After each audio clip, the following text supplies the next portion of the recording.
Đó, sụp cây bông ôn.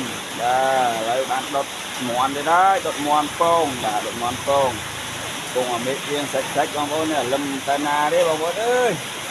Cùng ở đột mòn này, mấy cùng liêng bông ôn này. Một liêng là, liêng lâm sạch sạch. Cùng ở liêng bông ôn. Liêng tuần ràng không, trên tay na.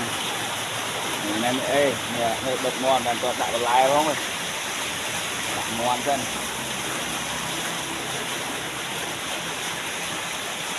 nặng mòn thì đất ở kia ăn nó làm tặng lại mòn có không có mòn có mấy con nó kia sạch sạch sạch trâu lươn này đua đua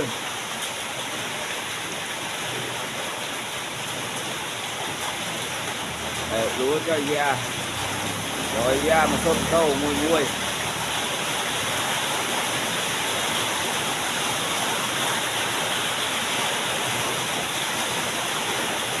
nó đây ngược mình mê vô mà người quạt bao lần hạp liên không quạt bao không một liên bao lần liên luôn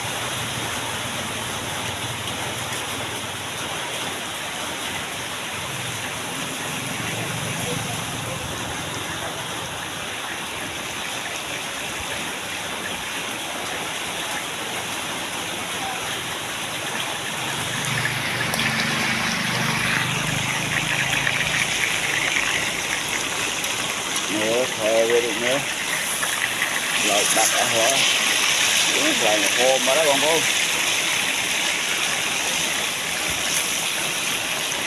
này là một hôm này là hiên ở đây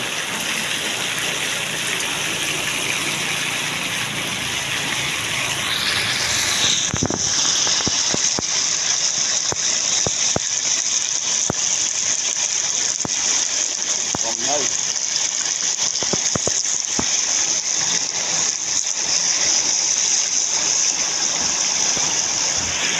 xuống với xuống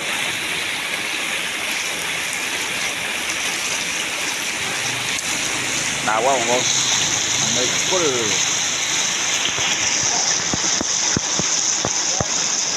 chăm nó vậy chăm nó đi dân nè nó mục admin mục admin nói mấy con ngọc liên nè phải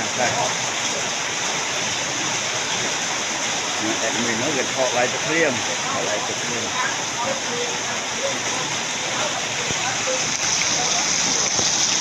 cô mà con nè ở bên cái đó tập trung cái này vẹn to